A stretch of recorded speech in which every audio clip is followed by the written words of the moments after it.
Hola a todos, nuevamente bienvenidos. Vamos a seguir con el ciclo Conversando con Daniel De Santis, hoy con el programa número 3.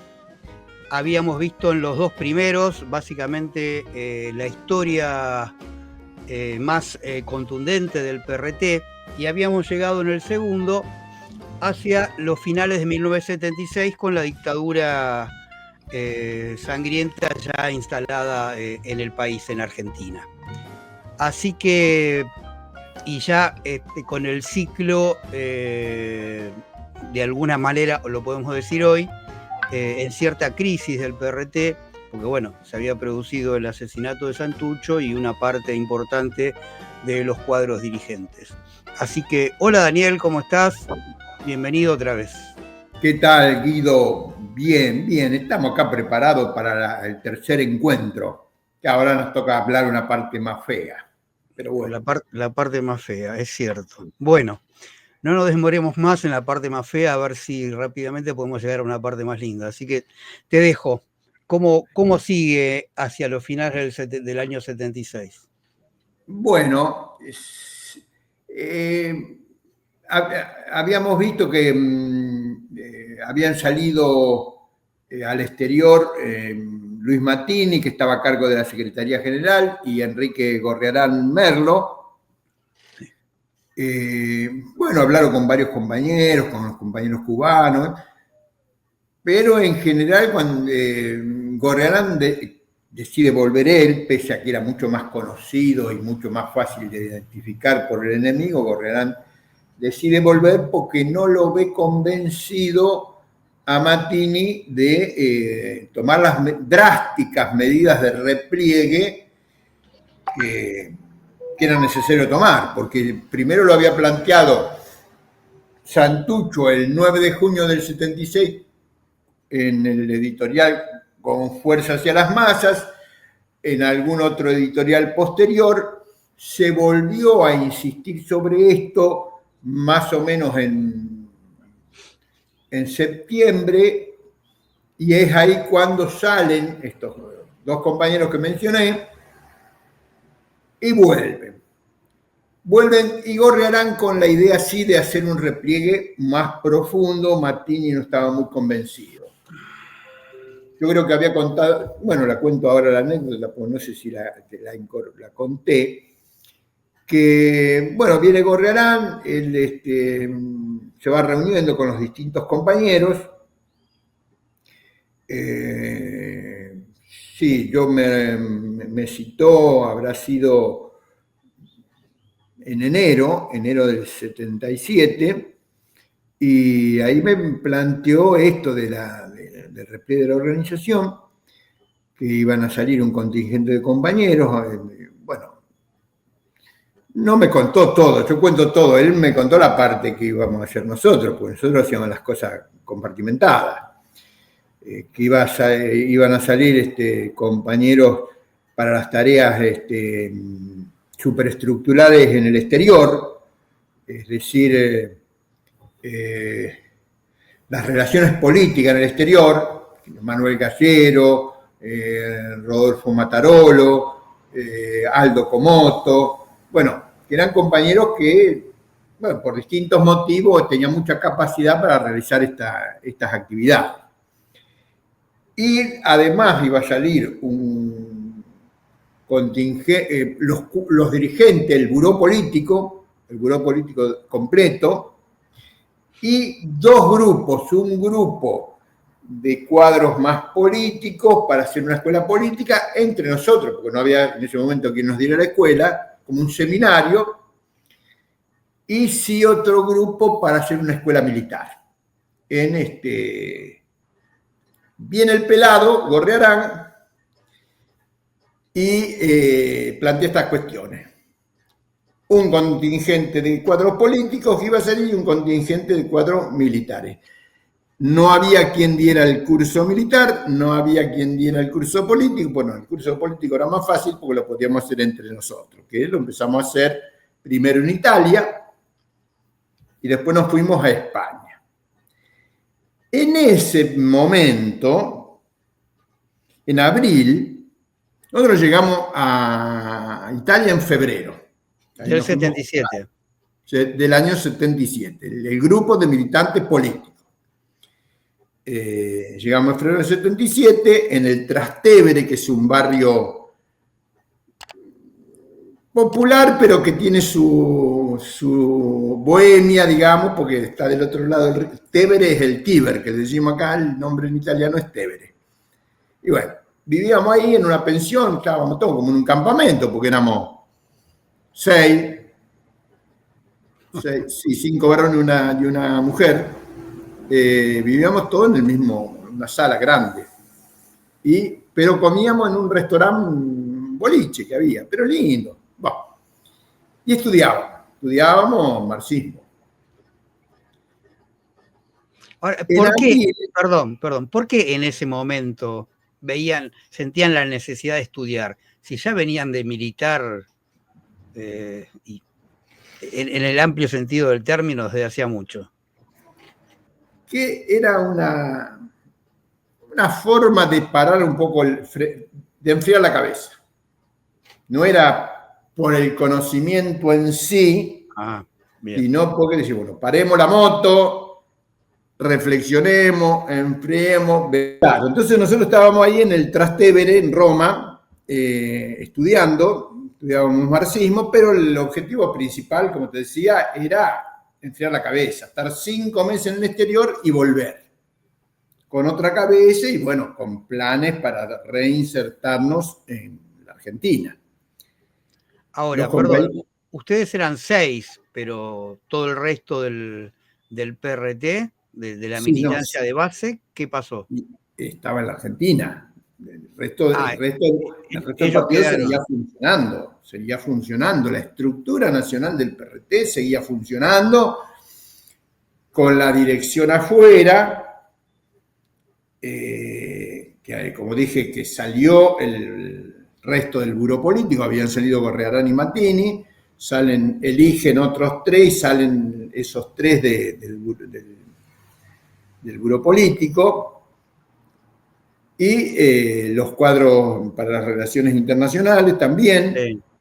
Y los grupos para hacer las 2 escuelas. En la Argentina hay una dirección interna, una dirección interna, integrada por 3 compañeros, 2 compañeros y una compañera, compañero responsable político, después una compañera que era una compañera con mucha experiencia, porque el responsable político era el responsable político por capacidad, pero la compañera tenía más experiencia partidaria, entonces era importante para poder complementar la dirección. Y un compañero de propaganda, creo que era el tercer compañero.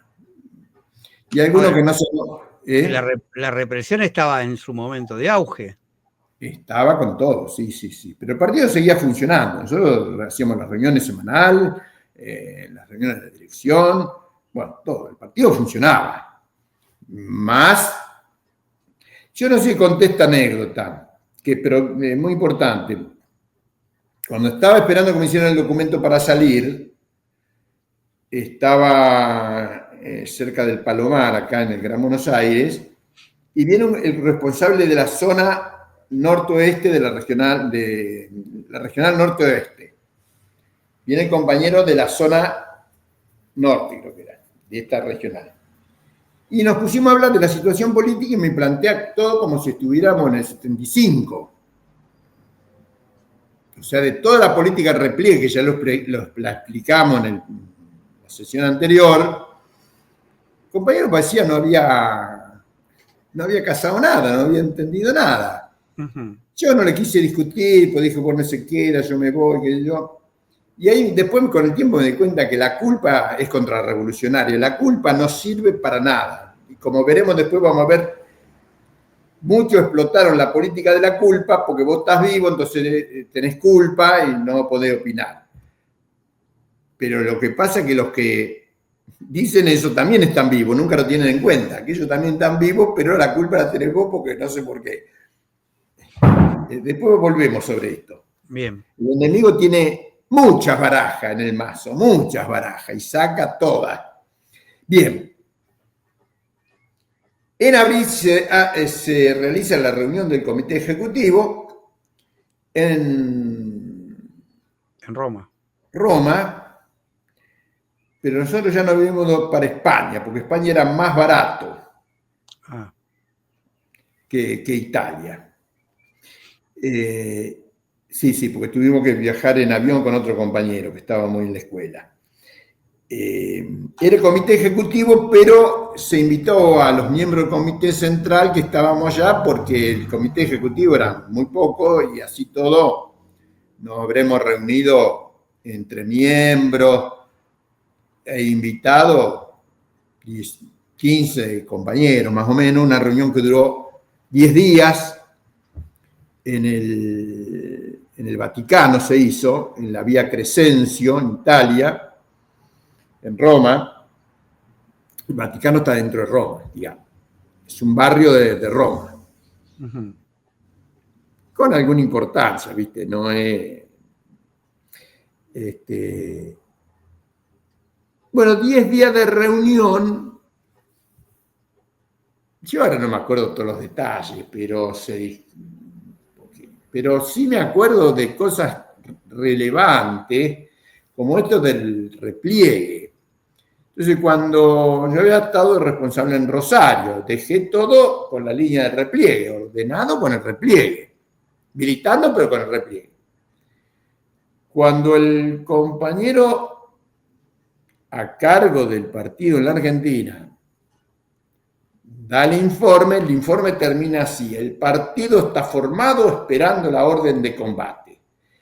No es que no estábamos combatiendo, hacíamos cosas, pero la expresión, y como lo dijo el compañero, era como empezamos de nuevo, empezamos a combatir otra vez porque estaba todo paralizado.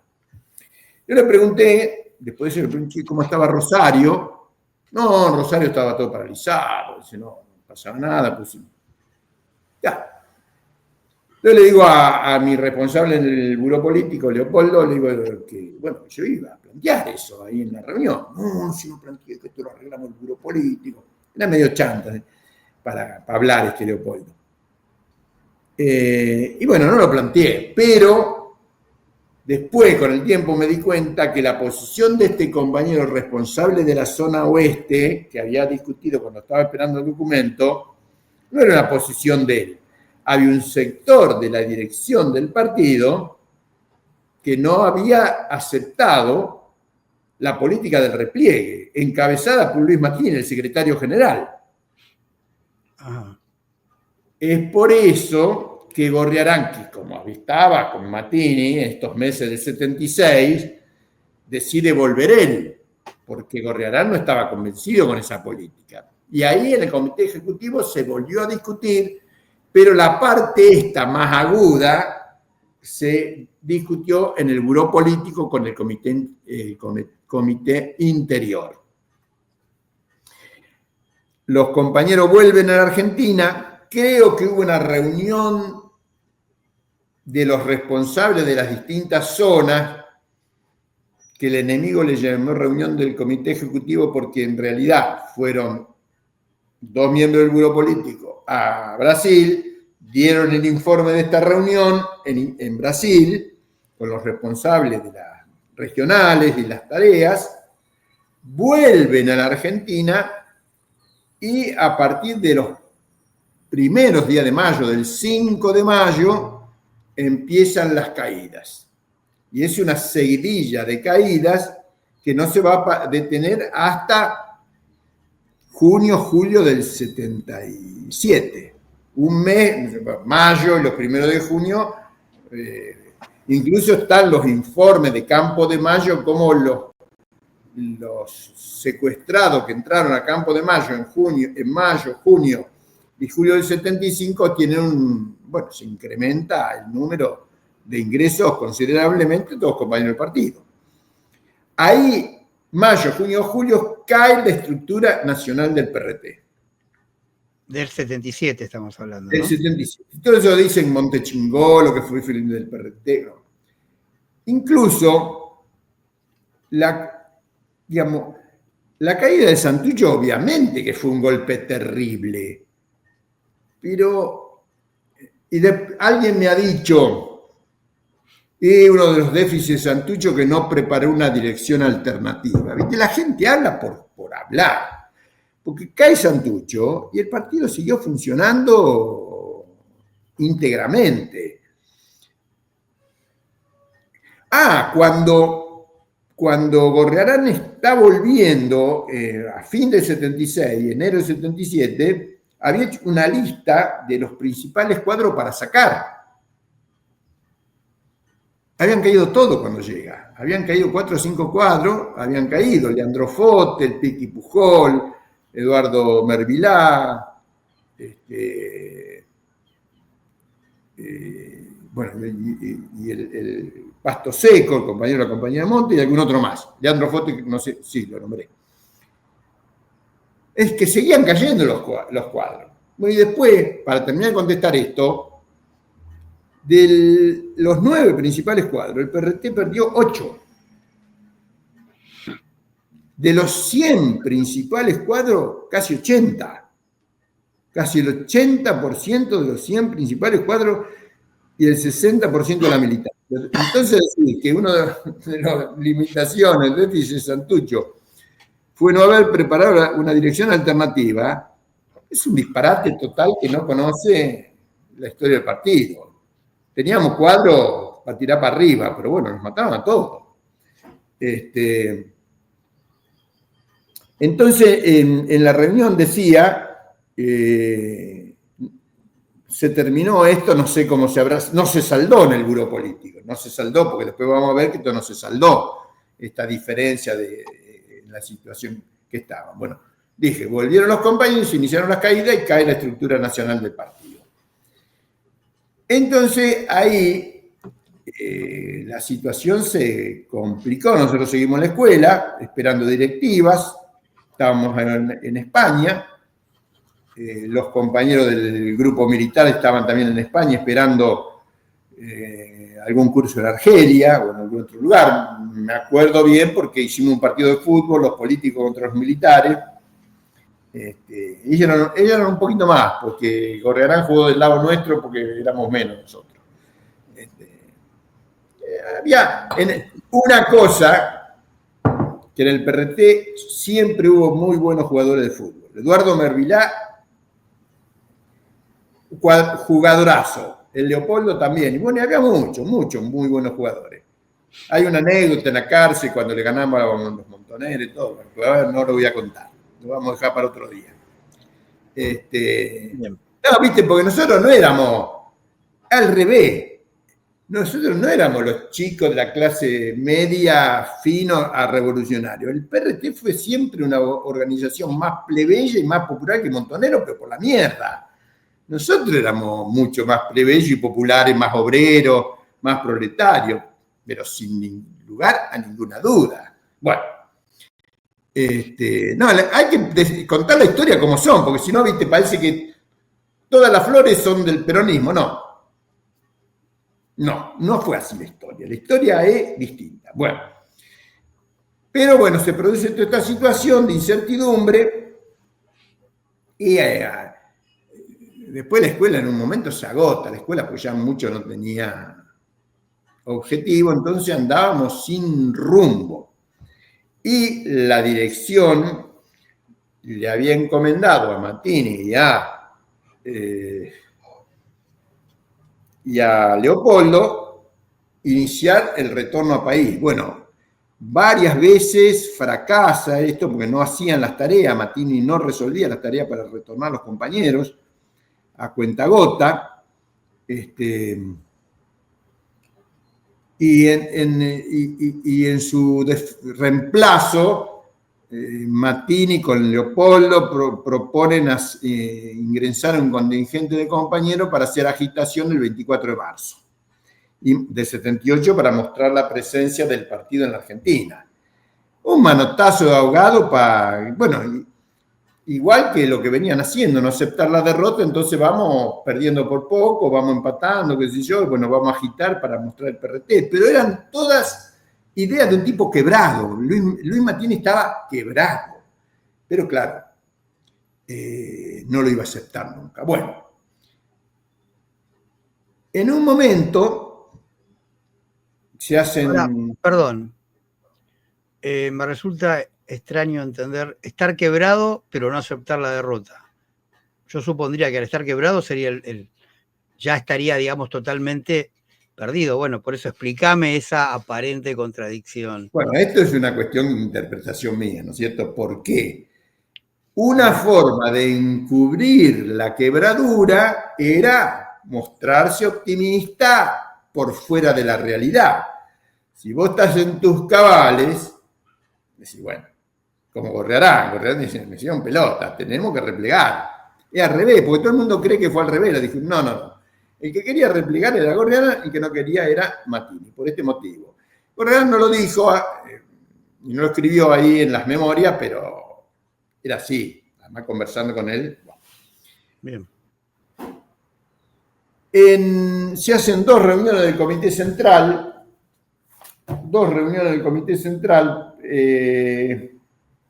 una, estamos hablando fines del una en septiembre del 77 y otra en enero del 78. No, en marzo del 78. Producto de las caídas y de la diferencia que había en la dirección, los dirigentes se quedaron discutiendo y me mandan a mí a Brasil. Porque cuando se producen las caídas de mayo y junio, el resto de los compañeros sale. Algunos dijeron, como crítica, se dio la orden afuera a todo el mundo. Bueno, nadie sabe quién dio la orden. Hay un compañero que se hizo cargo de capital, después lo quería. Digo, si el compañero fulano dijo afuera todo el mundo, felicitaciones al compañero, porque había que tener coraje para tomar esa decisión, no crítica al compañero. Bueno, y de ahí el grueso de los compañeros salieron como pudieron, enganchados, desenganchados, con plata, sin plata, bueno, a Brasil. Y se fueron llegando contingentes de compañeros, se instalaron fundamentalmente en San Pablo, algunos en Río, bueno, y otras ciudades de Brasil. En San Pablo se iniciaron los trámites de refugio ante las Naciones Unidas, el ACNUR, y los dos compañeros del Buró Político vuelven a Europa y me mandan a mí, en septiembre del 77. Hay una cosa que me llamó la atención cuando me mandan, es que el que me vino a proponer la tarea o a plantear la tarea, proponer no era palabra, sino a indicarme la tarea, fue Gorrearán. Pero lo mismo vino Leopoldo. Otro día o al rato, viene Leopoldo, bueno, para charlar. Como era mi responsable, yo no me di mucha cuenta, pero me llamó la atención. Ya, pues estaban en posiciones enfrentadas en el Buró Político. Voy para allá, en un momento un compañero nuevo en el partido, pero de mucha experiencia sindical, un veterano dirigente sindical que se había incorporado hacía poco al partido, lanzan la consigna de romper los tabicamientos. Y se empezó a funcionar en forma plenaria. Bueno, hay que derrota, exilio, sin plata, sin casa, no había papañales para los chicos llorando, los niños no sé qué. Era una situación bravísima. El exilio, el que dice que el exilio es una cosa, salió no al exilio, salió de fiesta, es un disparate, como tanto disparate que se dicen. Obviamente que estar muerto y estar desaparecido es peor, y estar preso. Pero no es que lo otro es lindo. Es como decir, ¿qué es mejor? ¿Que te peguen 50 latigazos o 15? Y sí, 15 es menos que 50. Y ahí yo siento que me convertí empecé a convertirme en dirigente del partido cuando me mandaron a Rosario, que me tuve que hacer cargo de la Regional Rosario solo. Y acá no solo me tuve que hacer cargo de todo lo que quedaba del partido en Brasil y para Argentina, sino que hubo que enfrentar una situación prácticamente de sublevación de la base partidaria. Bueno, más o menos discipliné la militancia y siguió funcionando el partido en estas condiciones. Las condiciones no cambiaron, siguieron así. Uh-huh. Y teníamos contacto quedaban 4 grupos de militantes en la Argentina, que 2 veces vinieron los compañeros a reunirse con nosotros, daban el informe y bueno, después se volvían para allá. Compañero de Capital, me acuerdo más del compañero de Capital, pero en total había 4 grupos de compañeros funcionando y un grupo de inteligencia. En enero nosotros ingresamos, debe haber sido el último combatiente que ingresó a la Argentina, lo ingresamos, de hecho en el exterior se ingresó clandestinamente. Había que entrar por Ezeiza con el combatiente. Sí. Obviamente con un berretín, le decíamos nosotros. Eran pocos, no eran una carretilla. Era chiquitito el combatiente, todo, papel finito, pero, bueno, una cartera de doble fondo, bien pituca, y la compañera que entraba pegaba con la cartera y un compañero, bueno. Insospechada, digamos, de aspecto insospechada. Aunque el muchacho era un tucumano morocho, podría ser sospechado. Pero bueno, también entró y llevó el periódico. Entró el periódico, el último periódico que repartimos. Estamos hablando de enero del 78. Enero del 78, ahí sale mi compañera y mi hijo, que tenía 1 año en ese momento, llegan en enero a Madrid. Ahí, el 20 de enero vuelvo a Madrid, no, termino esa tarea y ahí me quedo prácticamente sin tarea, y estamos boyando, inventábamos cosas, quietos no nos quedábamos nunca, hacíamos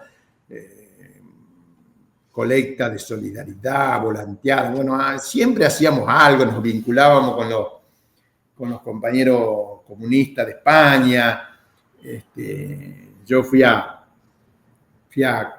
3 congresos, fui al Congreso Fundacionales de las Comisiones Obreras de la Construcción de Madrid, al Congreso Nacional de la Federación Metal Mecánica, que se hizo en Madrid también, y al Congreso Fundacional, todos eran fundacionales de las Comisiones Obreras de Cataluña.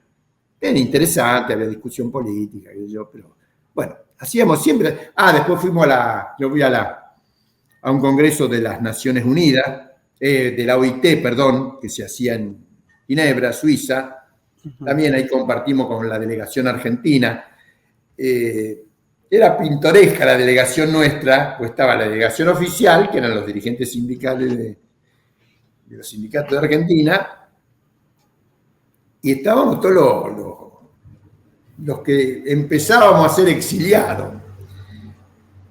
Y éramos una banda como de 10, 8, 10, 12, y con Raimundo Ongaro. Raimundo Ongaro era más grande que nosotros, más veterano, lo conocían. Es un personaje, Ongaro, iba diciendo discursos por los pasillos ahí de la OIT, criticando a los burócratas, decía, acá están los verdaderos. Bueno, y hacíamos relaciones políticas con los partidos europeos, con estos dirigentes sindicales de Argentina, con Ongaro, ahí yo me hice amigo de Ongaro. Qué diferencia con este presente, ¿no? No, sí, claro. Estábamos, claro, sí, otra realidad. Entonces, espera, me voy a fijar acá en el machete dónde vamos, por dónde vamos.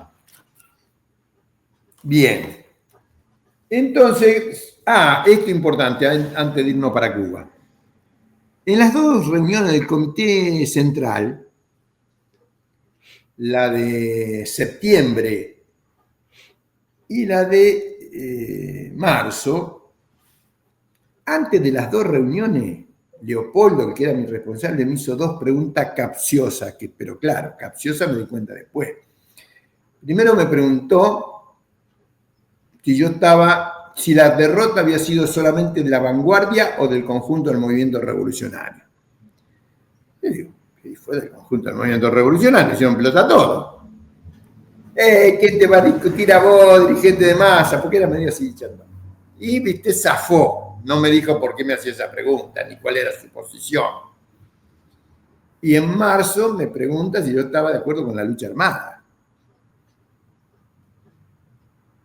Sí, puse cara de qué me está preguntando. Le dije, escúchame, ¿cómo le hicimos la guerrilla a Perón? No se la vamos a hacer a Videla.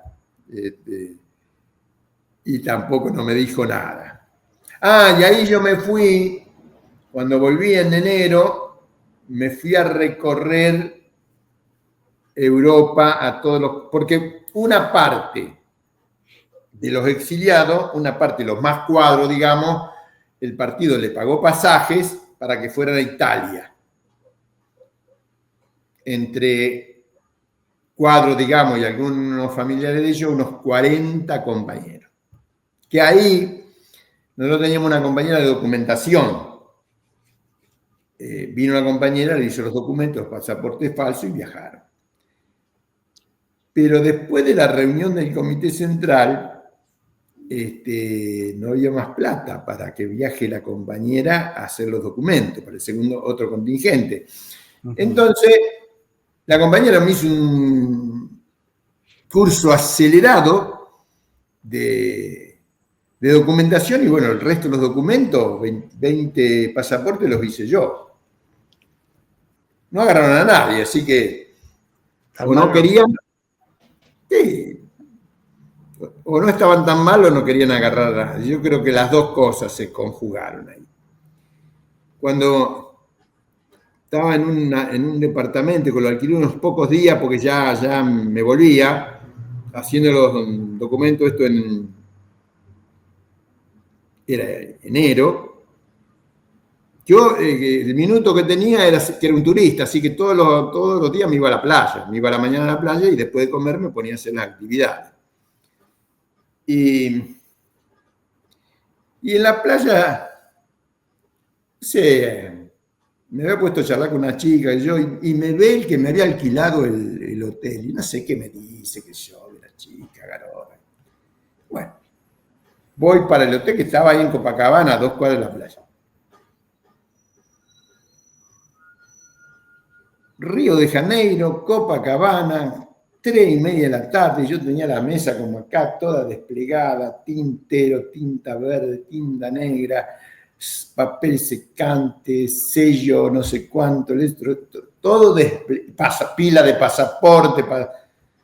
Estaba falsificando los documentos. Tocan timbre. Mierda, nadie sabía que yo estaba ahí, nadie. ¿Quién podía saber? El enemigo y además. Pero tuve que atender la puerta. Y abro la puerta y era el dueño del departamento y se me quiere meter el tipo. Y lo tuve que pechar. Digo, no. Una garota, sí, una garota. El tipo vino con intenciones sexuales. Y bueno, y se me vino y lo tuve que echar, obviamente, por todos los motivos, pero sobre todo por esto. Yo estaba falsificando documentos. Claro. Tuve que suspender un par de horas porque me quedaba temblando un poco el pulso, pensando de que era la policía la que venía. Claro. Bueno, no, nada. pasan cosas, aunque siempre pasan cosas. Bueno, esos compañeros fueron a hacer, que le hicimos los pasaportes, compañeros y compañeras, fueron al norte de Italia, donde los partisanos, sobre todo comunistas de la Segunda Guerra, bueno, fueron muy solidarios con nosotros, nos brindaron todo, alojamiento, un lugar para hacer los cursos. Bueno, entonces ahí se organizaron una escuela en Italia. Ahí estaba controlada en el norte de Italia, en la zona de Milán, por ahí. Sí. Nunca fui, así que no sé exactamente, pero bueno, los compañeros que han estado tienen buenos recuerdos. Y los viejos partisanos comunistas estaban rechochos con nosotros ahí atendiéndonos y todo, porque, bueno, razones obvias. Y el resto de los compañeros y compañeras iban a refugiarse a distintos países de Europa, sobre todo Francia, Holanda, Bélgica, Suecia y Noruega. Entonces, mi tarea era ir a visitarlo. Entonces fui a visitarlo y organizarlo todo. Tuve como 20 días, un mes, y cuando volví, Leopoldo me dice, le estoy dando el informe a estos compañeros, tal cosa, Noruega, Noruega no fue, en Suecia, le estoy dando informe país por país, compañero por compañero. Me dice, bueno, no, ahora vamos a hacer otra cosa. O sea que estaban más perdidos ellos, más perdidos que uno, porque por lo menos uno estaba haciendo cosas, ellos no sabían, ellos los del buró político no sabían a dónde estaban parados. Y bueno, ahí estábamos totalmente paralizados. En la otra reunión, que se hizo en marzo, en las dos yo tuve la misma sensación, no me acuerdo los detalles, pero sí me acuerdo de lo que me quedó. Después de 2 días de deliberaciones, Gorrearán hacía como una síntesis, y entonces a vos te quedaba claro, vamos para allá. Después, como Mattini era el secretario general, hacía otra síntesis, hablaba burdez un buen rato, y después que terminaba de hablar Mattini, vos no sabías si íbamos para el norte, para el sur, para el este, al oeste, para arriba o para abajo.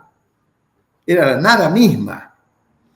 Claro, en la reunión vos no te dabas cuenta porque estabas en el exilio, juntarte 15, 16 compañeros, estábamos todos contentos, nos abrazábamos, pero al otro día salía de la reunión, ¿qué hacemos? No teníamos línea. Bueno, ¿qué pasaba? Esta política de reinserción que estaban a cargo de Mattini y Leopoldo no se cumplían. No se cumplían y no se cumplieron nunca. Nunca se cumplieron. Bueno, en medio de eso llegamos a mitad del año 78. Sí, la segunda reunión del Comité Central, marzo del 78. Estamos en julio del 78 y resuelven, bueno, Cuba le debe haber aprobado el pedido de hacer una escuela política en Cuba, entonces nos mandan 6 compañeros. 4 del Comité Central, uno de ellos el Buró Político y 2 compañeros más. Cuando... Esto es una anécdota, pero es una anécdota que para mí pinta como de hay que agachar la cabeza para que pase el guadañazo, que pintaba el momento político del país. Bueno, esta cuenta el momento político del partido. Estaba Mattini acá, el negro Jorge del Buró Político acá, yo en el medio, y allá estaban los otros 2 compañeros que viajábamos. Esto era en Madrid. Una piecita. Bueno, Mattini dándole instrucciones, tienen que dejar bien sentado el prestigio del partido, comportarse bien, bla, bla, bla. En medio de la reunión, estaría ya Mattini, entonces me da un papelito por abajo de la mesa, cosa que era habitual a cuestiones del momento, qué sé yo. Sí, sí. Papelito así, chiquitito, con una tirita de papel blanca. consulta a los miembros del Comité Central, 11 quedábamos, consulta a los miembros del Comité Central, ¿está de acuerdo con la realización del sexto congreso? Sí, no, tache lo que no corresponde. Digo, eso, viste, llamativo. El Comité Central de un partido marxista-leninista no es una pavada, no es paseo. Entonces, cuando termina la reunión, Martini se puso a hablar con los otros dos compañeros y le digo al negro Jorge, que era del Buró Político, che, negro, ¿qué es esto? Ah, no sé, preguntale a Martini. O sea, un miembro del Buró Político no se hizo cargo de la convocatoria del Comité Central. Entonces, ahí ya había tenido dos saltos cualitativos, positivos. Cuando fui a Rosario y cuando fui a Brasil. Acá tuve un salto cualitativo, pero negativo. Ahí perdí la virginidad política. Doy vuelta el papelito, me lo guardé en el bolsillo de atrás del vaquero y pensé, está todo podrido. Ahí recién, me podría haber dado cuenta antes, pero yo soy medio ingenuo, inocente, y ahí sí, ahí me di cuenta que estaba todo podrido. Bueno, viajamos a Cuba. ¿Está ahí bien más o menos alguna pregunta? No, sencillamente lo que estás cuestionando de este papelito es la consulta, la no decisión firme, digamos. No, lo que estoy cuestionando es la forma, no se puede preguntarle a un compañero así, de esa manera. Un comité central es la instancia máxima del partido, tiene que haber un temario, tiene que haber unos objetivos. Sí, bueno, está bien, y además con un papelito, sí, por debajo de la mesa, está. Es simbólicamente de una rosca, de una decisión, como se dice, ilegítima, lo que estaba haciendo. Bueno, y entonces ahí finalmente sale el viaje a Cuba, viajamos 6 compañeros, acá, con la responsabilidad del negro Jorge, Oropel, que era del Buró Político, y otros 5 compañeros más. Llegamos a Cuba y nos encontramos con Gorriarán, que venía de Colombia. Ajá. Venía de haberse reunido con Marulanda, que era el jefe de la FARC, sí, y Jacobo Arenas, que era el jefe político, digamos, un veterano cuadro del Partido Comunista Colombiano. Los dos eran comunistas, bueno, pero uno más el jefe histórico y el otro más el cuadro político. Se había reunido con los dos y venía muy contento porque dice, no, ahora tengo claro muchas cosas, que cometimos errores nosotros en Tucumán. Bueno, yo calculo que él nos debe haber dado un informe parcial de lo que él pensaba, pero Martini lo acusa de esto que voy a contar ahora. Lo da en el libro que escribió, dice que Gorriarán había vuelto de Colombia y de Cuba, hizo un planteo que nos sorprendió a todos. Dice, bueno, que había que tomar una decisión drástica, que había que volver a la Argentina. 2 grupos. Un grupo a cargo de Martini con el Buró Político, a las ciudades donde no fueran conocidos, y otro grupo a Salta, entrar por Bolivia, Salta, y armar una columna guerrillera. No para combatir el primer día, pero para reinsertarse en la política argentina. Ajá. Martini lo da como la locura de Gorriarán. Bueno, era lo que había que hacer. Reinsertar al partido en Argentina, estamos hablando de cuándo, años 70 y en la segunda mitad del 78 estamos hablando. Uh-huh. Para el 79, digamos, para el principio del 79 tener inserto, qué sé yo, 20 cuadros en la ciudad y 20 cuadros en la montaña, más o menos. Y Martini lo presenta como una locura de Gorriarán. Ahora, si uno se fija en la historia del partido, cuando entre el cuarto congreso y el quinto congreso, que no se pasaba a la lucha armada, que ya se había resuelto en el cuarto congreso, en el año 69, en octubre del 69, Santucho plantea lo mismo. No lo mismo, digamos, pero plantea, dice, bueno, tomemos una radio, a partir de la radio, o sea, plantea una serie de actividades. Santucho, ¿cómo puede decir? Largamos la guerrilla, dice Santucho. Que obviamente se produjo la división cuando Santucho planteó eso, la división del 70. Y acá Gorrearán hace lo mismo, digo, bueno, volvamos a la Argentina. Ese es el motivo de la división. Después todas las cosas que cuenta, bueno, todo lo que cuenta Matías en su libro, las explicaciones, son todas justificaciones o hechos secundarios, pero el problema fundamental fue de que el hombre de más peso en el partido planteaba volver, y ellos no estaban dispuestos a volver. En esas condiciones y en ninguna condición. Bueno, cuando nos reunimos con Gorrearán, le planteamos nosotros todo lo que veíamos, que el partido estaba paralizado, que había que ponerlo en movimiento, y él nos dijo que estaba de acuerdo. Obviamente traía estos planes que después los presentó en el Buró Político, y esto fue lo que generó la división del partido. Nosotros estamos en Cuba, empezó la escuela de cuadro, y en un momento nos llegan 3 documentos juntos. El partido de calidad, un documento que escribe Luis Mattini, unos análisis de situación política y el tercero no me acuerdo.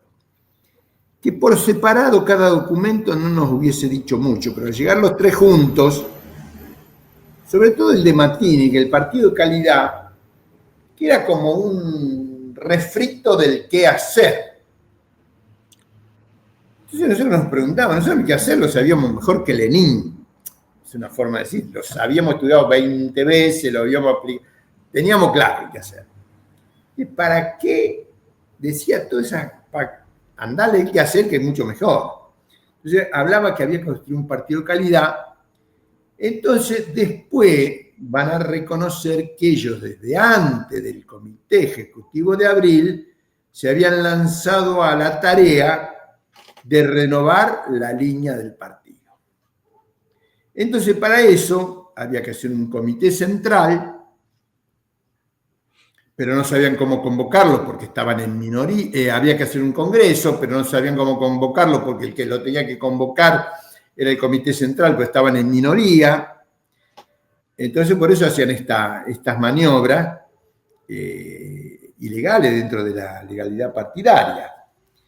Bueno, y se inicia, al mes y medio de estar ahí, lo llaman de Europa a Leopoldo, al negro Jorge que estaba con nosotros, que quedamos 5 haciendo el curso, y el negro Jorge se va a Europa con Mattini y con Leopoldo a hacer la rosca para, como no le había salido la maniobra del Congreso,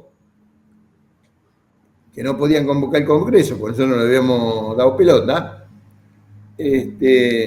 porque en Cuba, nosotros discutimos en Cuba y le hicimos un documento, está escrito el documento, ahí están los boletines internos. Nosotros dijimos, bueno, primero se tiene que reunir el Comité Central, fijar el temario y los objetivos. Pero Mattini no quería reunir el Comité Central, lo dice, después lo reconoce en su libro, porque el Comité Central no le respondía.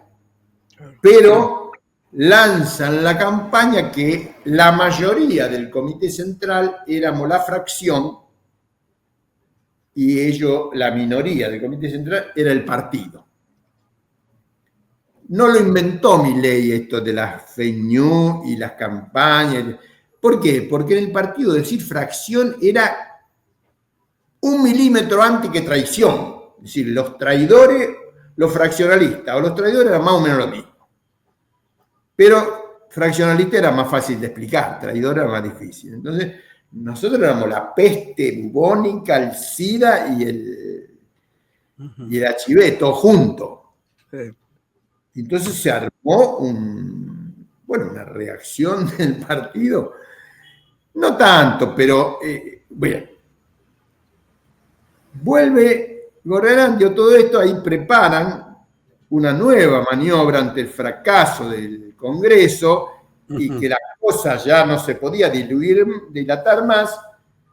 Descubren al agente infiltrado en la dirección del partido que había entregado a Santucho y que era el que estaba el que acompañaba a Gorriarán en la minoría del buró político.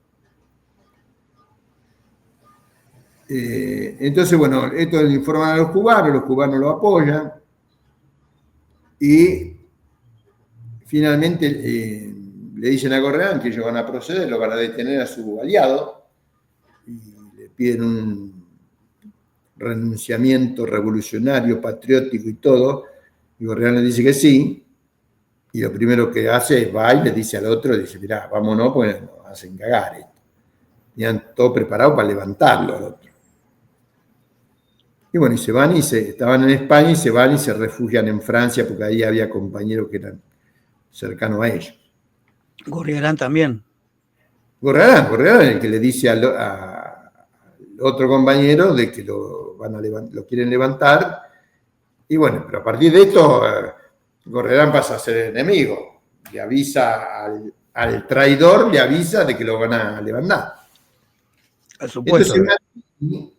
Entonces, al supuesto traidor. Al supuesto traidor. No.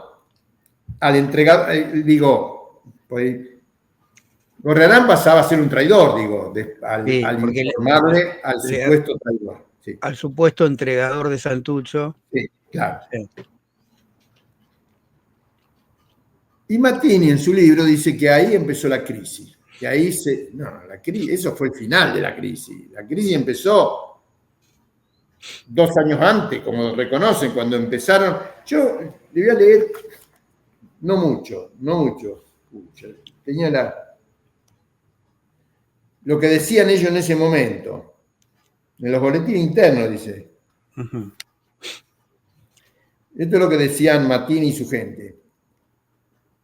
La valoración de nuestros errores por parte del comité ejecutivo,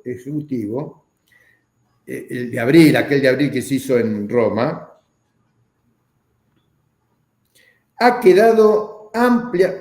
No, la valoración de nuestros errores por parte del comité ejecutivo, el de Santucho, cuando Santucho estaba vivo acá, con Fuerza hacia las Masas, ha quedado ampliamente superada por la autocrítica actual. No fue error de apreciación táctica, como dijo Santucho, sino errores de carácter estratégico de origen ideológico. Estrategia e ideología del partido al tacho. Uh-huh. El comité ejecutivo de abril en Roma era la nueva Biblia del partido que la escribió Mattini 4 meses de esa reunión, así que nadie le prestó atención, que la boludez que le puso ahí, pero era con la línea que ellos se manejaban, nosotros no. Y después yo había separado algunas cosas acá que también decían.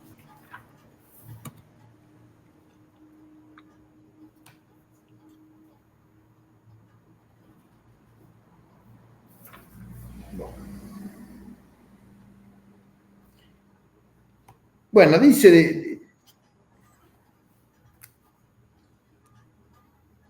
hablando de Santucho, Mattini, miren lo que dice Mattini después, ¿no? Pero se está refiriendo.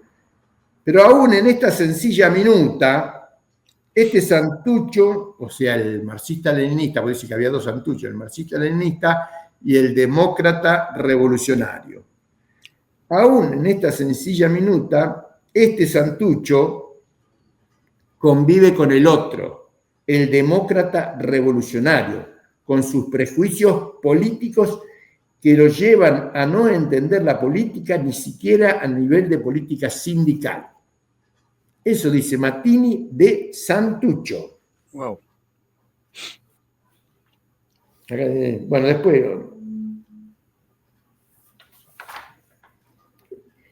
Bueno, y después hay una serie, pero un montonazo de afirmaciones que de hecho liquidan la historia, la línea, la trayectoria del partido. Dice, este partido de Cayú, que en Europa se había formado un partido de calidad, Ajá. en Europa, en el exilio, en los restos desechos del PRT era el nuevo partido de calidad que superaba ampliamente al partido que había peleado 10 años en la Argentina. Bien. Con estas ideas es que se construye la línea de Mattini. Fraudulenta porque eran la minoría del Comité Central, liquidacionista de la historia del partido, y obviamente que los viejos cuadros del Comité Central, viejos y más o menos, pero que representábamos los errores del pasado. Decir los errores del pasado, no decir cuáles son, porque en el error del pasado se puede meter cualquier cosa. Entonces, el partido de calidad ha superado los errores del pasado, el Comité Central hay que cambiarlo. Bueno, estas fueron las ideas por las cuales cambiaron la línea de 10 años de combate por un partido refundado en Europa, con otra línea. Habían convocado un congreso público con invitados europeos. Congreso público del PRT en Europa en 1979. Estaba la dictadura de Videla acá. Claro. Habían perdido absolutamente el rumbo. Y nosotros, la mayoría del Comité Central, representábamos los errores del pasado. Por eso le decimos a los compañeros que actualmente dicen que son el partido, dicen, bueno, ustedes tienen el archivo del partido, lo conservaron ustedes, pero no la línea. La línea, lo más suave para expresar este cambio de rumbo, la concepción estratégica del PRT aprobada en el cuarto congreso, en el quinto, en el primero, en el segundo, en el tercero, era que la revolución en la Argentina tenía un carácter antiimperialista y socialista, producto de la dependencia del imperialismo y producto de que en la Argentina las relaciones de producción dominante eran capitalistas. Desde el 65, desde la fundación que teníamos esta concepción. Este partido de calidad de Mattini cambia y resuelve que la revolución en la Argentina es democrática, popular, antiimperialista. Es decir, se pasan a la línea del Partido Comunista. Ajá. Abandonan la línea del PRT y se van a la línea del Partido Comunista, y para eso había que echarnos a todos nosotros. Bien. Ahí se produce una decisión, entonces. Se produce la decisión. ¿Cómo se materializa? ¿En qué organizaciones? Se materializa así. Bueno, nosotros que estábamos en Cuba, estábamos en absoluta minoría, pues nosotros además nos mandan a Cuba que no podíamos intervenir en todo esto. No por Cuba, sino porque no había comunicaciones. Claro. Hoy sí podrían haberlo. Sí, en aquel momento no. Cuando llegamos a Europa, salvo en Francia, que había algún grupo de compañeros que estaban con Gorriarán y de otros compañeros, estábamos 15 a 70, 80. Bueno, yo fui a una reunión que organizaron los matinistas en Madrid. Pero perdón, si antes decías que ellos eran la minoría, ¿ahora me estás diciendo al revés? No. A ver. La minoría del Comité Central. En el Comité Central, sí. Nosotros éramos 6. Y entonces estos 15 a 70... Y ellos eran 5. Sí. Cuando lanzan la campaña del traidor Gorriarán y el agente enemigo fulano, logran emblocar a la mayoría. Y sexto congreso, los fraccionalistas que no quieren la democracia interna, no quieren el Congreso, son el traidor Gorriarán, el agente enemigo tal, y los otros 4 traidores que éramos nosotros, el resto del Comité Central. Entonces ahí ganan la mayoría. Bien. De un contingente más o menos 100, pero ahora después voy a explicar por qué éramos 100. Llegamos a Europa, nos encontramos con ese panorama. Bueno, empezamos a explicar a los compañeros. Yo voy a una reunión de ellos, organizada por Mattini, en Madrid. Estaba enardecido en esa reunión. Lo apabullé a Mattini. Mattini bajaba la cabeza y decía, me autocritico. Y después, cual Langa, no sé si te acordás de ese personaje, Langa, ¿no? El canchero, le dice a un compañero que estaba al lado, el secretario general, si la mejor forma de desarmar una crítica es aceptándola. Bueno, sí, vos podés zafar de una discusión, pero para construir un partido revolucionario es negativo. Bueno, pero en esa reunión se eligió una comisión de poder y garantías del sexto Congreso. Pues yo no quería dividirme, quería cagar trompada en todo caso, pero no me quería dividir. Sí. La división era el fin. Y bueno, se formó esta comisión dirigida por Mattini, y ahí se iban anotando, entre otras tareas, se iban anotando la gente que estaba en condiciones de votar. Bueno, llegó un momento que éramos 100 en condiciones de votar. Pero nosotros cuando volvimos, reactivamos y hablamos, entonces esa mayoría apabullante de ellos se había transformado en 52-48. Había 100 compañeros en condiciones de votar, ellos eran 52, nosotros 48. Bueno, nosotros hicimos unos planteos en esa comisión y nos hicieron una concesión. ¿Por qué? Porque liquidaron esa comisión también. Cuando vieron que estábamos 48 a 52, liquidaron la comisión para el Congreso. Y después, no vinieron más las reuniones. Vos ibas a la reunión y Mattini y los otros no venían. Claro. 2 compañeros que estaban con ellos, que tengo los nombres, quiénes son, que estaban con ellos, los 52 se pasaron con nosotros, a la semana de esto. Es decir, que en marzo del 79, los que estábamos en condiciones de votar en el exterior, éramos 100, 50 de cada lado. Pero ellos están tan convencidos. Yo otro día le dije a una compañera esto, y me dice, vos estás loco. Una compañera de buen carácter, buen temple. Pero ellos quedaron convencidos. Bueno, pues yo estaba ahí, yo tenía los números. 50, o sea que 3-2 en el Buró Político, o 2-3 en el Buró Político, 3-2, sí, después 6-5 en el Comité Central y 50 en el conjunto de los... O sea, el partido se dividió por la mitad. Y los de Mattini cambiaron la línea y el sector de Gorriarán empezó a aflojar con la idea de partido. Eso hay que reconocerlo. Cuando llegamos a Nicaragua,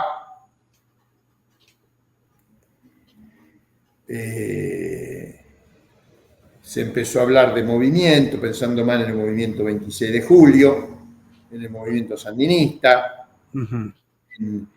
Reivindicaban la flexibilidad política de Daniel Ortega, de los terceristas. Los terceristas era porque eran terceristas ideológicamente, no solo porque tenían una tercera, porque había 3 líneas, la guerra popular prolongada, la insurreccional y la proletaria. Pero eran 3 tendencias, pero además eran terceristas porque tenían una posición ideológica más flexible, digamos, que las otras 2 tendencias. Bueno, esta tercera línea a Gorriarán se ve que le gustó y se orientó más para ese lado, los movimentistas y terceristas de los terceristas de Nicaragua. Cuando se produce volvemos a marzo del 79, quedamos ahí un poco sin nada, digamos. Y hacemos una reunión en Francia, el sector nuestro, la mitad del partido hace una reunión en Francia, estábamos discutiendo lo que hacemos en los congresos, los documentos del partido, los estatutos, estábamos discutiendo el estatuto y la reunión languidecía Entonces un compañero pide un cuarto intermedio, después del cuarto intermedio dice, los sandinistas nos pidieron apoyo para la insurrección que estaban llevando adelante en Nicaragua. Entonces se suspendió la reunión esta y se decidió ir a Nicaragua. Entonces un grupo de 6 compañeros llega, esto sería junio del 79, hay 6 compañeros que llegan a principios de julio, sí, los primeros días de julio, a Managua, Managua no, llegan al Frente Sur y se incorporan al combatir en el Frente Sur. Bueno, después fuimos llegando el resto de los compañeros a Nicaragua y ahí nos vamos a reorganizar sin nombre, ya no como partido, sino como un movimiento, pero que no tenía nombre, con el único que era Gorriarán, porque muchas otras cosas. Y en este sector, digamos, la idea de partido que había caído la idea de partido en todo este sector, y sobre todo porque Gorriarán era el primero que no estaban de acuerdo. O sea, él lo dice en su libro, a partir del Comité Ejecutivo de Abril de Roma, del 77, él empezó a descreer de la idea de partido porque se discutía, pero no se resolvía nada. Y Gorriarán no era un hombre de acción en el mal sentido, era un hombre de acción en el buen sentido. Además de la teoría, quería hacer cosas como fue siempre el PRT. El PRT resolvía para hacer, no se resolvía para resolver, que es muy común en muchos partidos. Bien, y la otra fracción sí, entonces se quedó con el... La otra facción, después le echaron a Mattini. En el año 90, en el 1990, 9º Congreso, cambian de línea de nuevo, entonces se pasan de una posición oportunista de derecha, Revolución Democrática Popular Antiimperialista, se pasan, o digamos, de la derecha se pasan a una posición oportunista de izquierda, que es Revolución Socialista. Hay un país capitalista, somos Alemania. Yo, para ponerlo blanco sobre negro, bueno, no somos Alemania, ni Francia, somos la Argentina, y cada día más, el que no ve que la Argentina es un país dependiente, subordinado al imperio, porque tiene ceguera múltiple, qué sé yo. Bueno, entonces rompieron el partido, se fueron a una posición oportunista de derecha, y 12 años después, o 11 años después, a una posición oportunista de izquierda. Pero sí siguieron con la denominación de PRT. PRT y publican El Combatiente. Hacen una cosa bien, que es trabajar en el movimiento obrero, que está bien eso, pero con no tiene línea política. Entonces, han pasado 40 años y sí, tienen un grupo de militantes, pero no han podido incidir en la política argentina. No tienen ninguna incidencia. Nosotros con la Juventud de Guevarista incidíamos más. A los 3 o 4 años de haber fundado la Juventud Guevarista, ¿por qué? Porque hacíamos política. Y yo me quedé solo. Después que se rompió la Juventud Guevarista, hice el programa de radio. Porque la necesidad de expresarte políticamente, que hay que expresar, la política del PRT se tiene que expresar como política. O el trabajo de base es trabajo de base, que hay que hacerlo. Y que lo hicimos y lo seguiremos haciendo. Pero una cosa es el trabajo de base y el trabajo de masa, y otra cosa es la política. Si vos no hacés política, si no tenés política, el trabajo de masa no sirve para nada. O sirve para, no sé para qué, pero para la revolución no sirve. Y bueno, entonces ahí estamos. ¿Dónde llegamos? Llegamos a Nicaragua. A Nicaragua, bueno, ahí... Movimiento. Sí. Bueno, ahí la parte de Nicaragua, a mí la división del partido me liquidó. Llegué hasta Nicaragua con la voluntad, pero nada más. Me podría haber quedado en Europa, había conseguido un trabajito, pero no, preferí volverme a México. Estando en México, llego y al otro día llamo a Gorriarán, le dije dónde yo estaba, hablo con Gorriarán, dice, ¿por qué no te venís? Venite para acá, y me fui para Nicaragua.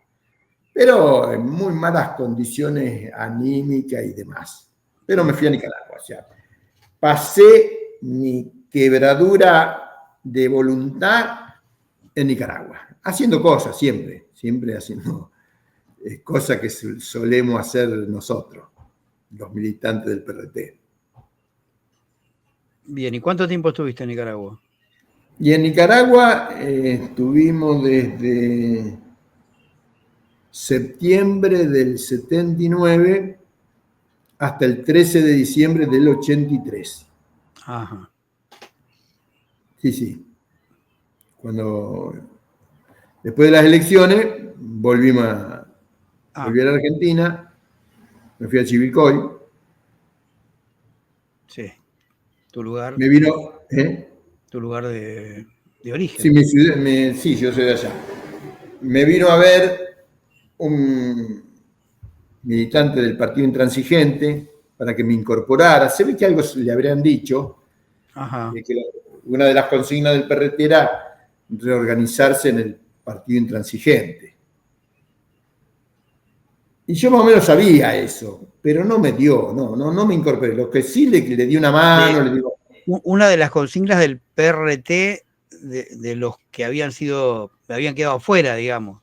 Sí, del sector nuestro. Del sector donde estaban ustedes, está bien. Pero además la relación con el Partido Intransigente venía de antes, cuando le hicimos la Juventud Intransigente, el dirigente era un compañero nuestro de la Juventud Intransigente en el 74-75. Claro, sí. O sea, que no era una cosa traída de los pelos, tenía que ver con una relación política de años. Además, en el 83, el Partido Intransigente estaba con toda la fuerza. Claro. Y todavía muchos compañeros se incorporaron. A mí no me dio para incorporarme, pero colaboré. Digo, bueno, vamos a traer el periódico del partido, bueno, lo ayudé un poco a organizar el Partido Intransigente. ¿Y qué hacemos entre los dos? ¿Qué podemos hacer? Entonces había un muchacho de la Juventud Peronista, le digo, vamos a buscarlo de la Juventud Peronista, y entre los tres armamos el Ateneo Político Social de Chivilcoy. Le llenamos de política Chivilcoy. 2 años, el Ateneo fue el eje de la política. Claro, no tenía respuesta electoral, eso sí, pero durante toda la semana había alguna actividad y venía la gente y todo. Uh-huh. Así que despuntamos el vicio con el Ateneo Político Social. En Buenos Aires salió la revista Entre Todos, que es el sector de Gorriarán, con que había quedado vinculado. Y bueno, y repartíamos la revista Entre Todos en Chivilcoy. Veníamos como casi 100 Entre Todos en Chivilcoy. Esa revista ya era el órgano de difusión del MTP. Todavía, primero salió la revista. Primero sale la revista. Y después se forma el MTP. Pero el MTP, yo estoy 2 años en Chivilcoy, me recibo de profesor de física y matemática, me voy a buscar trabajo en La Plata, pero no consigo en La Plata, volví con el caballo cansado, y el 10 de abril del 86, me llaman por teléfono de Bransen. Y yo digo, Bransen, ¿dónde queda Bransen? Más o menos tenía idea, pero... Mire, acá hay un paquete de horas que yo no quiero trabajar acá en Bransen. Sí, le digo. Yo ni me explicaba cómo el de Bransen sabía que yo existía. Sí. Le digo, mire,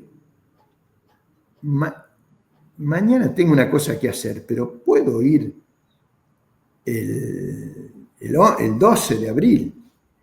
Sí, venga, me dice, venga. Y fui allá y me ofrecieron 40 horas cátedra de un saque. 44, que agarré 33 porque yo había trabajado en Nicaragua de profesor, pero era un montón tomar todas esas horas juntas. Tomé 33 horas. Está bien. Y ahí, esto es más cortito, lo puedo contar. ¿Cómo estamos con el tiempo? Podemos seguir un ratito más, sí. Bueno.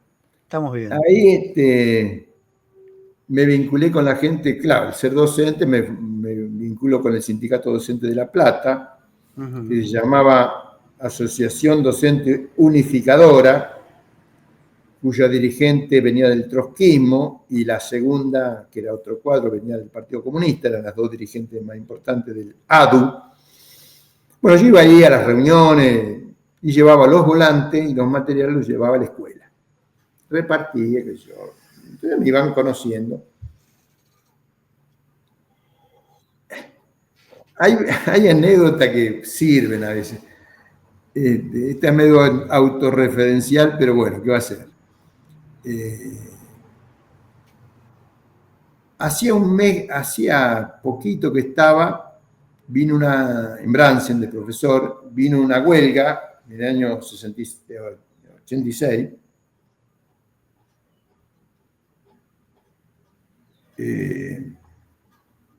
Y no se anotó, nadie hizo la huelga. Al mes hay otra huelga y aparece así como a las apuradas escrito en el pizarrón de la sala de profesores: esta vez sí paramos. Así que una pintada. Y a los 2 o 3 días apareció una hojita buscando consenso para ver quién se anotaba para que iba a ser el paro. No olvidemos que en 86 la dictadura no estaba tan lejos, entonces había... Y bueno, estaba la hojita esta circulando. En esa época, yo no sé, después no vi más, pero todos los profesores iban a la sala de profesores, así que estaba lleno, un montón de había. Y entra el director, Domingo Di Luca, el enano fascista, porque era enano y fascista. Hacía 25 años que el tipo era director de la escuela y no se movía una hoja si él no dejaba. Perdón, ¿escuela pública o privada? Pública. Había una gran voluntad de sindicalización entre los docentes de Bransen. Entonces, como no podía parar eso, formó un sindicato y él quedó como secretario general. Era el director de la escuela, el secretario general. Entonces estábamos ahí y cuando estaba circulando la hoja, el tipo entra a los gritos. Esto no puede ser, y que la hoja, que la huelga, que yo empezó a cagar a pedo a todo el mundo. Y se da vuelta y me encara a mí y me sigue gritando. Y yo en el mismo tono que gritaba él, bueno, no voy a gritar ahora porque estoy acá, pero en el mismo tono que gritaba él, le digo: mire, señor, yo le voy a aclarar que, para su tranquilidad, digo, yo soy político y sindicalista, pero como tengo un poco de sentido común, cuando no conozco no hablo, así que de esto no tengo nada que ver. Pues se dio vuelta y siguió gritando para el otro lado. Toda la escuela vino a desfilar a decirme lo mismo. La primera vez en 25 años que alguien le para el carro al mozo este. Ya, vos le parás el carro al malo de la película y te transformás en una referencia. Entonces, como yo llevaba los volantes, yo era el referente del sindicalismo, de La Plata. Cuando viene el año 88, que se está organizando la huelga, la gran huelga del 88, yo está bien que tenía experiencia y todo, pero no era de Bransen, no tenía una organización, entonces la voy a ver a la Vasca, que nunca me acuerdo del apellido, pobre la Vasca, que era preceptora, y le digo: mirá, tenemos que organizar el sindicato, ¿vos qué opinás? Sí, dale. Ya, entre los dos, en 15 días afiliamos el 80% de los docentes de Bransen. Se lanza la huelga, fundamos el sindicato y viene Mari Sánchez, que era la dirigente de los docentes en ese momento, de SUTEBA Nacional y de CETERA Nacional, y le entregamos, yo ni figuré, le entregamos el sindicato llave en mano, pero el fundador principal de SUTEBA de Bransen fui yo.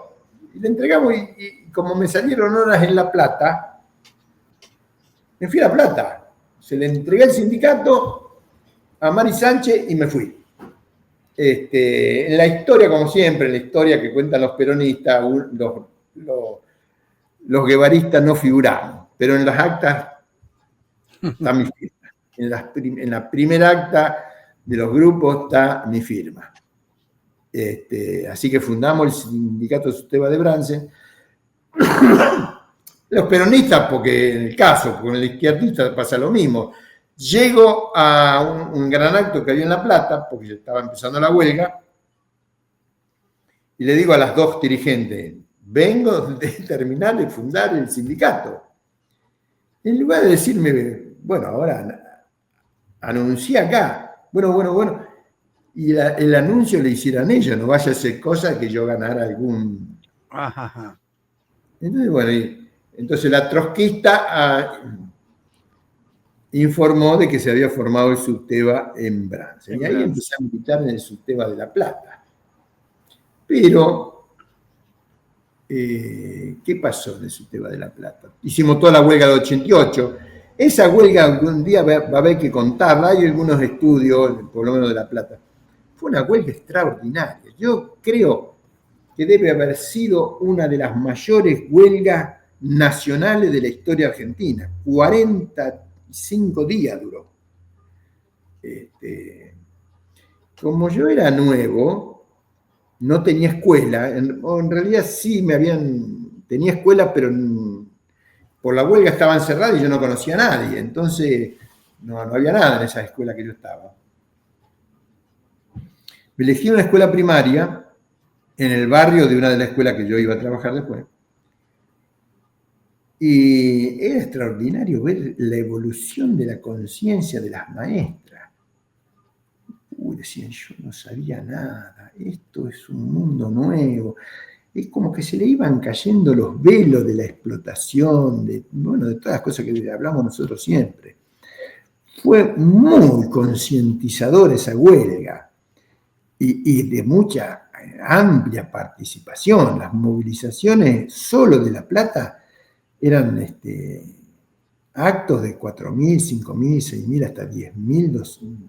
No sé con quién venía, pero eran multitudinarias las movilizaciones. No en La Plata porque yo estaba, pero en todo el país era así. Fue una huelga tremendamente participativa, porque además la derecha estaba en contra de Alfonsín y al principio la UCD apoyó la huelga.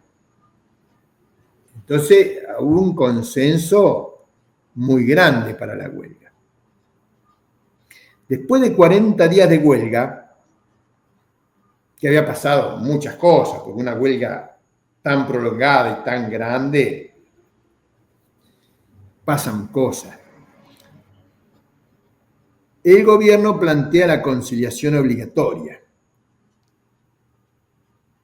¿Y qué pasó? De los dirigentes de la agrupación nuestra, que dirigían el ADU, no había nadie en la asamblea, no sé qué les pasó.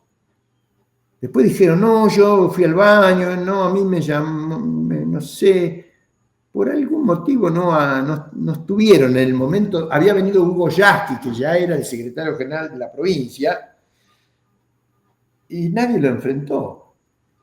Y yo me había enterado de que en algunos lugares de la provincia medio estaba aflojando la huelga, y tenía en la cabeza muy presente la huelga del SUPE, del año 68, 20 años antes. Porque esa huelga para mí fue como mi iniciación como militante. Ajá. Y en la huelga del SUPE, que duró 61 días, creo, hasta el día 60 la huelga era total.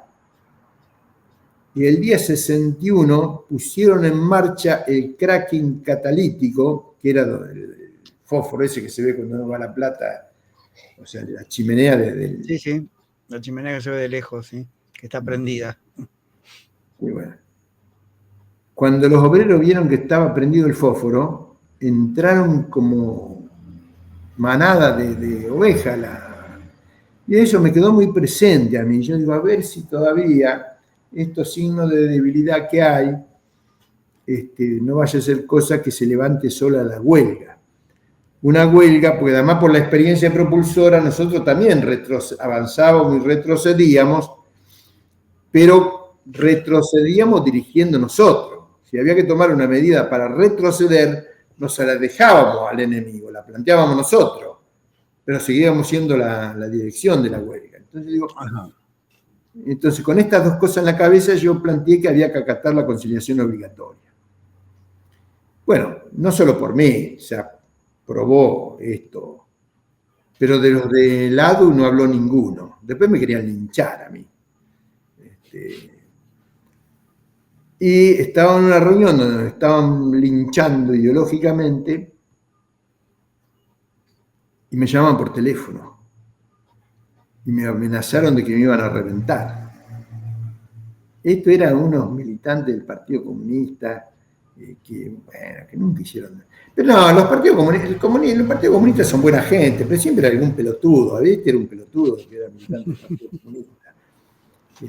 Bueno, hicieron eso. Y bueno, de todas maneras, cuando vino la elección a fin de año para el sindicato, ahí negociamos y yo quedé. ¿Por qué? Porque ellos eran, los históricos eran mayoría. Entonces, secretario general, votamos quién iba candidato a secretario general de la lista nuestra, ganaron los del ADU. Secretario adjunto, ganan los del ADU, estas dos compañeras que yo mencioné. Y digo, no, compañeros, si vamos a votar así, no van a ganar en todas. Ahora nos toca a nosotros. Somos un tercio, bueno, el tercero es el secretario administrativo, pero no tiene importancia política. Entonces digo, bueno, el cuarto lugar, que es el secretario gremial, el 25%, nosotros somos el 25% de la agrupación, nos corresponde el cuarto cargo y ahí entré en la lista como secretario gremial. Ahí se funda, a partir de 20 agrupaciones de distrito, se funda el SUTEBA. 11 sindicatos peronistas y 9 de izquierda. Bueno, yo integro uno de estos sindicatos de izquierda, pero tenían una política muy sectaria. Ahí en La Plata muy influenciada por el movimiento de derechos humanos, que está todo bien el movimiento de derechos humanos, pero un sindicato es otra cosa, no puede vivir solamente de una consigna. Sí, exacto. Y ahí, bueno, yo estuve militando un tiempo, tuvimos diferencias, finalmente, no me acuerdo qué pasó, me echaron, no sé qué pasó, me expulsaron. Bueno, estuve unos meses militando ahí, en el gremio docente. Y después, porque paralelamente se forma el MTP. En el año 88 se funda el MTP a partir de la revista Entre Todos. Entonces, nosotros teníamos una agrupación, habíamos formado una agrupación política, aparte del trabajo en el sindicato, y nos reunimos a ver qué nombre le poníamos. O hiciéramos una agrupación tal y cual adherida al MTP. Pero la masa dijo, no, nos incorporamos al MTP y toda esta agrupación, que éramos unos 30. Hay que fundar una agrupación política con 30 personas. Hoy es más difícil. Y bueno, ganó esta posición y nos incorporamos al MTP. Así que fuimos la sección de La Plata del MTP. Ajá. Y a mí, hubo una reunión para elegir la dirección y no, por un voto no salí electo para la dirección del MTP nacional. Pero ¿y al momento del copamiento de la tablada? ¿Dónde estabas? Ahí está. No, ahí estamos en el 88. Estábamos sindicato, SUTEBA, comisión directiva de SUTEBA, fundamos la agrupación del MTP en La Plata. Terminamos el año 88 haciendo eso. Sí. Viene el 89. Bueno, después me fui del sindicato, no me acuerdo bien por qué, pero porque teníamos muchas diferencias, porque además se peleaban con los peronistas, porque los tipos eran burócratas, pero no eran tantos como ellos lo veían. Además las mociones de los peronistas a veces eran mejores que esta, pero ¿viste? No tenían política, no sabían cómo ser minoría de un sindicato dirigido por otra línea. Uh-huh.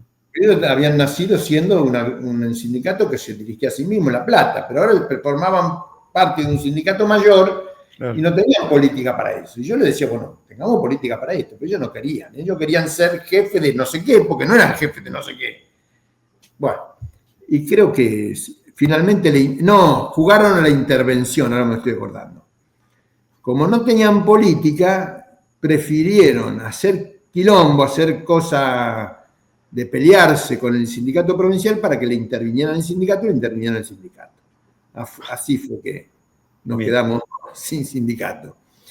Y al año siguiente viene lo del MTP, que se elige esta dirección, pero ahí legalizan, y cuando eligen esa dirección, que yo cuento que no salí directo por voto, legalizan la presencia de Gorriarán en el MTP, que hasta ese momento estaba sottovoce, pero no públicamente. Ajá. Y ahí se fracciona el MTP, se van algunos dirigentes importantes de los cristianos, Ajá. dirigente el fundador de la UNCI. ¿Cómo? El fundador de la Universidad de Quilmes estaba en el MTP. ¿Villar? Sí, Villar. El padre. Sí, el que fundó, Villar. Está bien, sí, sí. En una reunión plenaria del MTP planteamos que, no me acuerdo bien ahora, pero que había que darle un grado de organicidad. Yo presenté un documento en base al quehacer de Lenin, pero mínimo, básico, un quehacer básico. Hay que organizarse, compañero. Eso lo aceptaron, pero no me acuerdo que no aceptaban. La política, ellos tenían una política de la interna militar. Todo el eje del MTP era la interna militar. Entonces decíamos, compañero, tenemos que tener política para todos los días para... ¿Yo qué le digo a la gente en el sindicato? Estoy militando ahí. Claro. Y bueno, entonces en esa reunión de marzo, abril, nos fuimos otro sector. Nos fuimos los PRT que no estábamos de acuerdo con la verticalidad del pedagogo real. Primero se fueron los cristianos, Villar y los cristianos, y los peronistas, después nos fuimos los perros, y después quedaron los que estaban a fondo con Granada. Cuando viene la tablada, lo de la tablada, yo estaba en Chivilcoy. Ah, ya estabas afuera del MTP. Sí, nos fuimos en marzo, en abril. En abril. Esto fue en enero, ¿no? Enero del 89. Yo me fui en abril del 88. Hicimos cosas importantes con el MTP. Hicimos un acto... La Plata, 1.200 personas en un barrio de La Plata se llenó. Un acto político-cultural, pero... O sea que era una línea convocante, no era mala la línea, pero lo que pasa es que condujeron toda la línea del MTP al conflicto, a la interna militar. Y ellos toman la tablada para supuestamente terciar en la interna militar, a hacerse del cuartel de la tablada, salir con los tanques y el pueblo que los acompañaba y a darle el apoyo en contra de los carapintados, pero ya estaban en ese momento, darle el apoyo a Alfonsín. O sea, no para voltear a Alfonsín, pero quedar como un factor de poder en el gobierno radical. Yo me acuerdo que había llevado a Brans en un volante de MTP, con toda la bandera argentina al costado, todo eso. Y una militante, una profesora de educación física, que era peronista, militante, me dice, ese es un volante radical, me dice. Si bien tenía simbología que podría parecer más peronista, me dice, ese es un volante radical. Y bueno, sí, tenía razón. Y bueno, el MTP llega hasta ahí. Nosotros teníamos la agrupación, seguimos con la agrupación esta cuando nos fuimos del MTP, pero cuando se produjo lo de la tablada, no vino más nadie a la reunión. Yo estuve 2 o 3 meses, yo iba, estuve 2 meses yendo a la reunión solo, hasta que no me acuerdo quién volvió primero, y ya con 2 y 3 y empezamos a rearmar la agrupación otra vez. No sé cómo estamos con la hora. Eso te iba a decir, estamos en 1 hora 40 ya. Bueno, ya, lleguemos hasta acá. Eso lo... Dale. Sí, no sé si tenés alguna pregunta. No, ahora no, te fui haciendo las preguntas. No se me ocurre ninguna en particular. No, sí, perdón.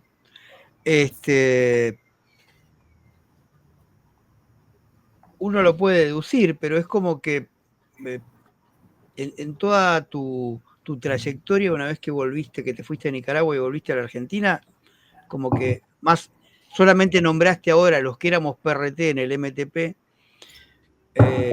pero como que el PRT desapareció de tu universo, digamos. De alguna manera lo diste por concluida esa etapa.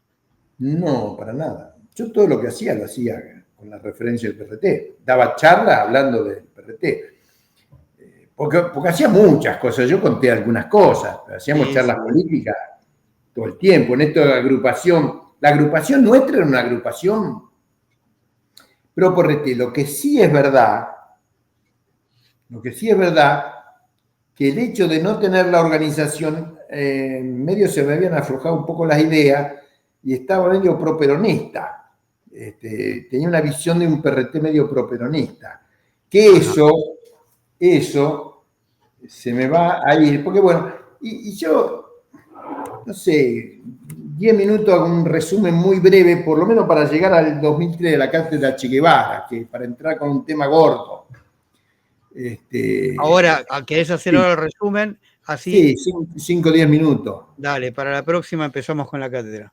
Dale. Bueno, después hicimos el sindicato de los docentes nacionales en el año 91-92, que se lo fundamos con Silvia Lodigiani, ella y yo, palo y palo, de la nada hicimos un sindicato, pero bueno, después ella era peronista, yo era, bueno,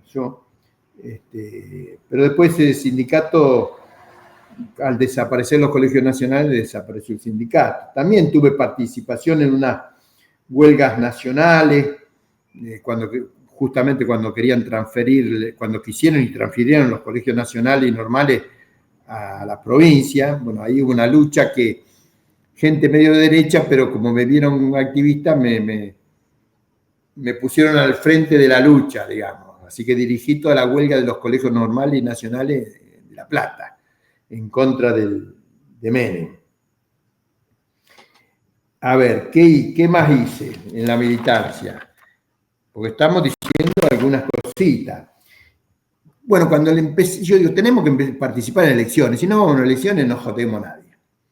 Entonces agarré la provincia de Buenos Aires, me estudié cómo era la cuestión para salir diputado.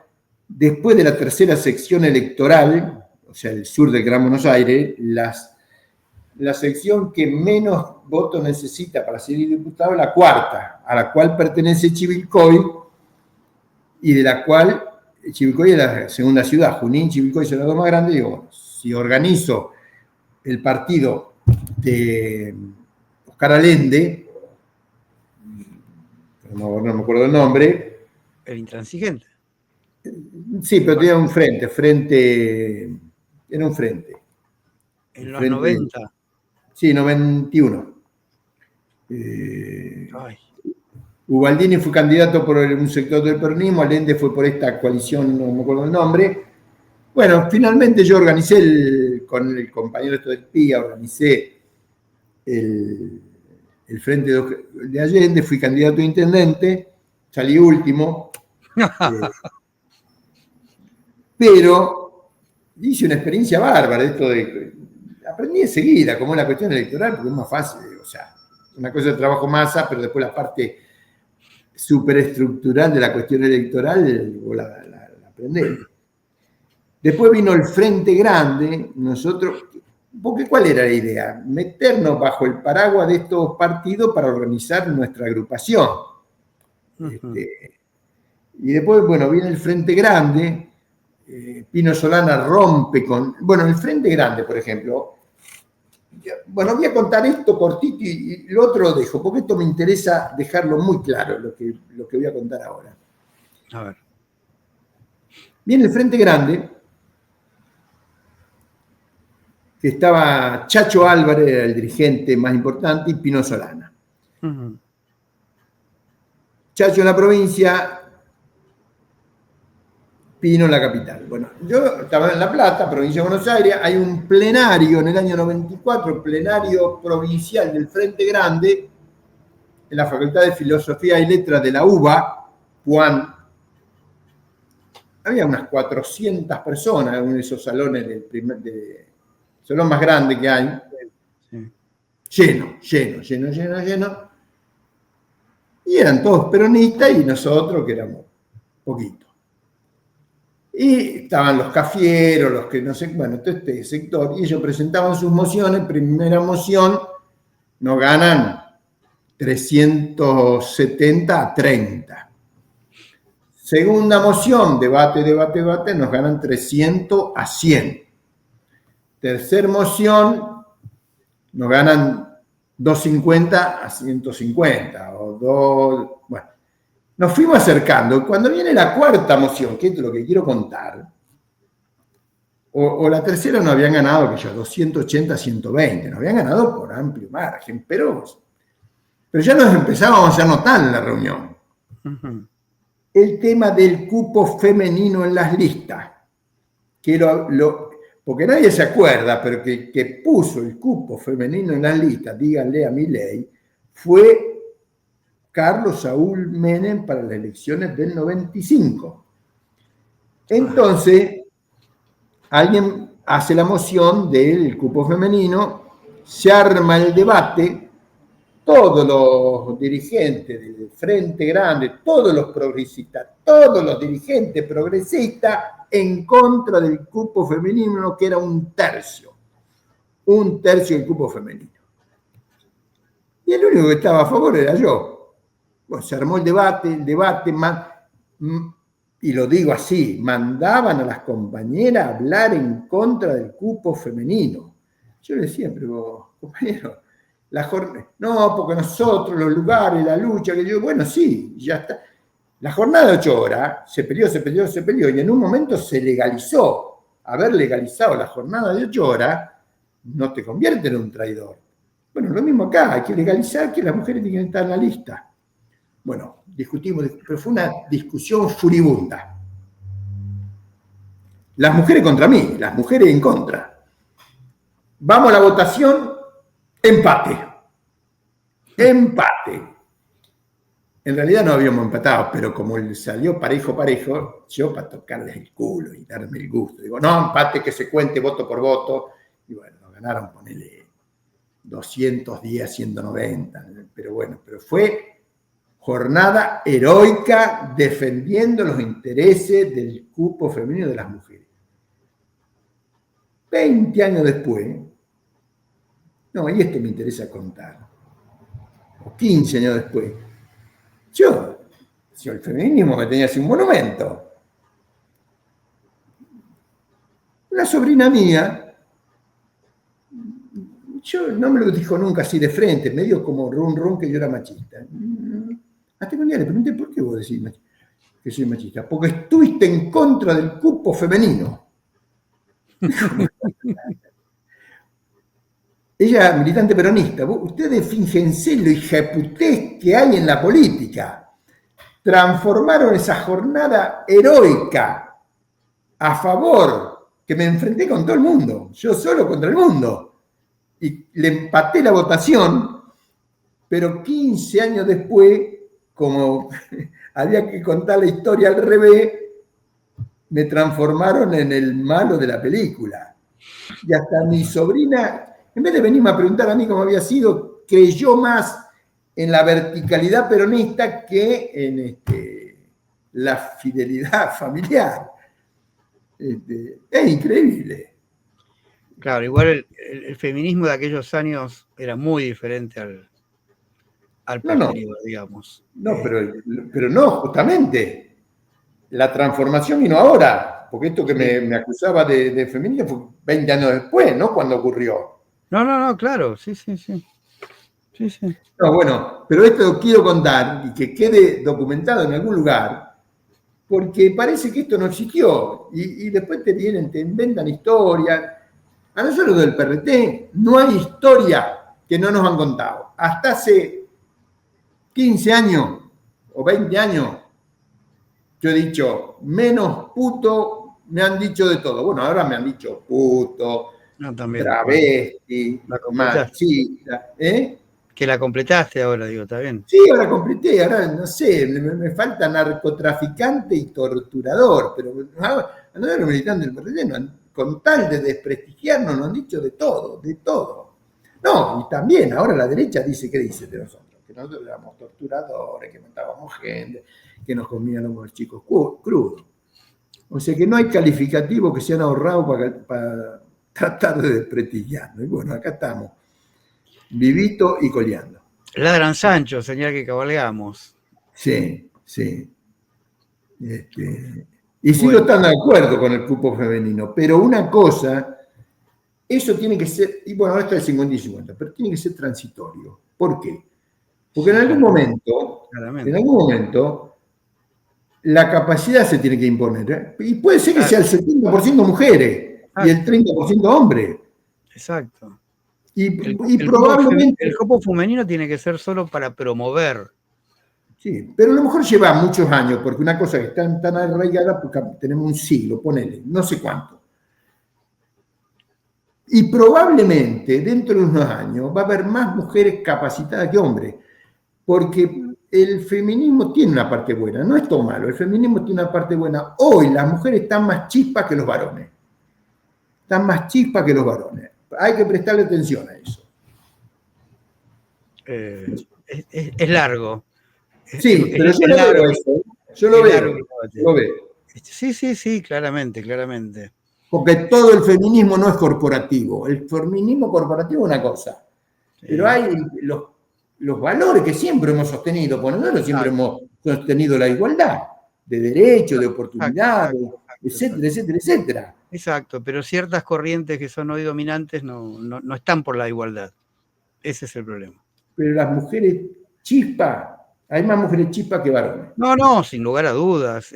La mujer en las últimas décadas ha destacado y se ha despegado de cualquier situación de desigualdad y ha avanzado muchísimo. Y eso es claramente. Bueno, lo vemos que más allá del cupo, ocupando una cantidad de lugares de dirección, de toma de decisiones.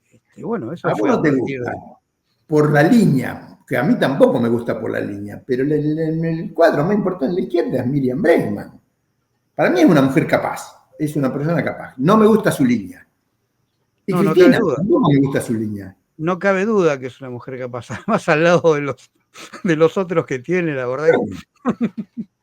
Y Cristina, salvo este mamarracho de presidente que tenemos, después las dos principales por izquierda y por son dos mujeres.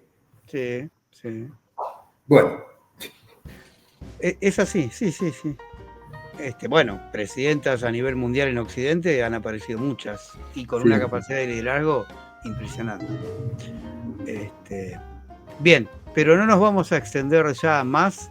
Vamos a dejar planteado entonces, vamos a dar el cierre hoy, vamos a dejar planteado para la cuarta entrega, ya cuando empezás con las cátedras Che Guevara y la juventud guevarista, que eso va a ser todo una emisión en sí misma, digamos, por la fuerza que ha tenido y por la importancia de eso que ha tenido.